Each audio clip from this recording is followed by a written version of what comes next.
সমুদ্রের বিশাল নীল চাদরের নিচে লুকিয়ে আছে এমন কিছু অধ্যায় যা চোখে দেখা যায় না আর হৃদয়ে ধারণ করা কঠিন। সেই অধ্যায়গুলো শুধুই জল আর প্রবালের নয়, সেগুলো হারিয়ে যাওয়া জীবন, হারিয়ে যাওয়া সভ্যতা আর নিঃশব্দ ইতিহাসে গাথা। বেলিজ উপকূলের কাছেই সমুদ্রের গভীরে খুলে আছে এক বিশাল অন্ধকারের দরজা, গ্রেট ব্লু হোল। দেখতে যেন সমুদ্রের চোখ, যা চুপচাপ লক্ষ্য করছে আমাদের, আড়ালে রেখে গেছে তার নিজের এক গোপন কবরস্থান। এখানে নামা মানেই নামা এক নিঃশ্বাসবিহীন জগতে, যেখানে জীবন থেমে গেছে হাজার হাজার বছর আগেই, আর যেখানে প্রতিটি স্তরে স্তরে জমে আছে আমাদের অতীত। আজ আমরা নামছি সেই অতলের দিকে, যেখানে আলো পৌঁছায় না আর ইতিহাস বলে এক ভিন্ন গল্প।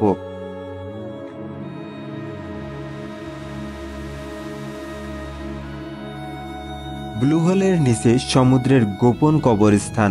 সমুদ্রের বুক চিরে এগিয়ে চলা নীল জলরাশির মাঝে বেলিজ উপকূলের কাছে লুকিয়ে আছে এক বিশাল অজানা রহস্য, গ্রেট ব্লু হোল। পৃথিবীর বুকে তৈরি হওয়া এক বিশাল সিঙ্কহোল, যার গভীরতা 125 মিটার আর ব্যাস 300 মিটার। দূর থেকে দেখলে মনে হয় সমুদ্র নিজেই এক অন্ধকার চোখ খুলে রেখেছে আমাদের জন্য, চুপচাপ সবকিছু পর্যবেক্ষণ করছে। দশকের পর দশক ধরে স্কুবা ডাইভার আর স্নরকেলাররা এর উপরের স্তরে ঘুরে বেড়িয়েছে। তারা দেখেছে প্রবাল, কচ্ছপ, রঙিন মাছ, কিন্তু গভীরে নামার সাহস কজনেরই বা হয়েছে।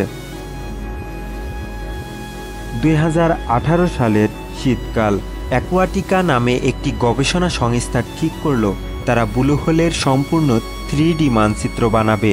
তাদের সাবমেরিনে ছিলেন অভিযাত্রী এরিকা বার্গম্যান এবং তার দল। তারা নামতে শুরু করলো অন্ধকারের দিকে, একটি বিশাল জলের গহ্বরে, যেখান থেকে ফিরেও না আসতে পারে কেউ। প্রথমে সবকিছুই ছিল স্বাভাবিক। রিফ হাঙর ঘুরে বেড়াচ্ছে, কচ্ছপগুলো ধীরে সাঁতার কাটছে, প্রবালের রাজ্য যেন স্বপ্নের মতো।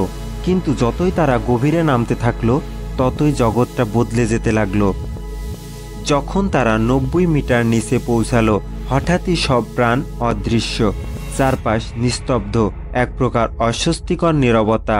আর তখনই তারা দেখতে পেল এক বিষাক্ত স্তর, ঘন হাইড্রোজেন সালফাইড, যা ভাসমান কম্বলের মতো পুরো গহ্বরকে ঢেকে রেখেছে।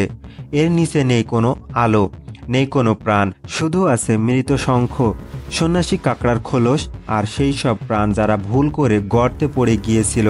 কেউই আর ফিরে আসেনি। এখানে অক্সিজেন নেই, জীবন নেই, শুধু নিঃশব্দ মৃত্যু। এটা যেন সমুদ্রের এক গোপন কবরস্থান। তারা আরও গভীরে নেমে খুঁজে পায় স্ট্যালাকটাইটস, যা সাধারণত দেখা যায় শুকনো গুহায়। তার মানে একদিন এই ব্লু হোল ছিল শুকনো এক প্রাকৃতিক গুহা, সম্ভবত 14,000 বছর আগে, শেষ বরফ যুগে। এটি ছিল মানুষের বসবাসযোগ্য এক এলাকা। কিন্তু সমুদ্রপৃষ্ঠের উত্থানে তা ডুবে যায় চিরতরে। এখন সেখানে শুধু অতল অন্ধকার আর এক অলিখিত ইতিহাস। কিন্তু সেখানেই থেমে থাকেনি বিজ্ঞানীদের যাত্রা। 90 মিটার পেরিয়ে মৃত্যুর স্তর অতিক্রম করে তারা পৌঁছে গিয়েছিল আরও গভীরে, প্রায় 120 মিটার নিচে। আর ঠিক সেখানেই আবিষ্কার করে স্ট্যালাকটাইটস।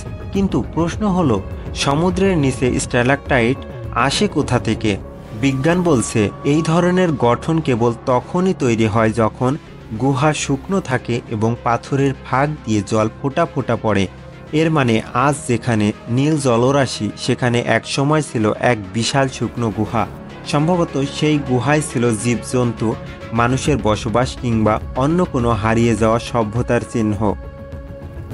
সময়টা ছিল শেষ বরফ যুগের, প্রায় 14,000 বছর আগে। পৃথিবীর তাপমাত্রা বাড়তে শুরু করে, বরফ গলে যায় এবং সমুদ্রপৃষ্ঠ বাড়তে থাকে। জলের ঢেউ ধীরে ধীরে প্লাবিত করে সেই গুহা, ধসে পড়ে ছাদ, আর তৈরি হয় এক প্রাকৃতিক আশ্চর্য, গ্রেট ব্লু হোল। কিন্তু গল্প এখানেই শেষ নয়। বিজ্ঞানীরা যখন শঙ্খ কবরস্থানের ওপরে পলিমাটি পরীক্ষা করছিলেন, তখন তারা খুঁজে পান এক আশ্চর্য সংকেত, হারিকেন, ঘূর্ণিঝড় আর হিমবাহের চিহ্ন। স্তরে স্তরে জমে থাকা ইতিহাস। পলির স্তরগুলো যেন পৃথিবীর পুরনো দিনলিপি। এখানে আমরা খুঁজে পাই জলবায়ুর পরিবর্তন, প্রাকৃতিক দুর্যোগ আর এমনকি মায়ান সভ্যতার ধ্বংসের সময়কার চিহ্ন। মায়ান সভ্যতার পতনের সময় এই অঞ্চল অতিক্রম করেছিল এক বিশাল জলবায়ু সংকটের মধ্য দিয়ে। বারবার ঝড়, তারপর আসে দীর্ঘ খরা। এমন প্রাকৃতিক দুর্যোগ হয়তো ভেঙে দিয়েছিল সেই প্রাচীন সংস্কৃতি, যেমনটা ভেঙে দিয়েছিল ব্লু হোলের ছাদ। তাদের গভীর অভিযান শেষে সেই বিজ্ঞানী দলটি আরেকটি সত্য উদ্ঘাটন করলো। এই ব্লু হোল শুধু এক প্রাকৃতিক বিস্ময় নয়, এটি এক অজানা কালের নিঃশব্দ সমাধি, যেখানে হারিয়ে যাওয়া মানুষদের নাম নেই, পরিচয় নেই, শুধু রয়ে গেছে নিঃশ্বাসবিহীন নীরবতা। তাদের ফিরিয়ে আনার চেষ্টা হয়নি, কারণ সেখানে সেই অন্ধকার গভীরতায় ভয়ঙ্কর নিস্তব্ধতা লুকিয়ে আছে এবং তাদের থাকার জায়গা হয়ে উঠেছে গ্রেট ব্লু হোল। কিন্তু এই গভীর গর্তও চিরস্থায়ী নয়। প্রতিদিন এক চিরকালীন ধৈর্যের বালির ধারা ধীরে ধীরে গর্তটিকে পূর্ণ করে চলেছে। একদিন এই অসীম গহ্বর হয়তো বালিতে ঢেকে যাবে, হারিয়ে যাবে ইতিহাসের পাতায়, হারিয়ে যাবে সেই রহস্য, সেই মুখ আর সেই শ্বাসরুদ্ধ নিঃশব্দতা। কিন্তু যতদিন তা আছে ততদিন গ্রেট ব্লু হোল আমাদের স্মরণ করিয়ে দেবে পৃথিবীর বুকে এমন কিছু স্থান আছে যেখানে প্রাকৃতিক সৌন্দর্য, বিজ্ঞানের কৌতূহল আর মানুষের গল্প একসাথে জলের নিচে মিশে আছে।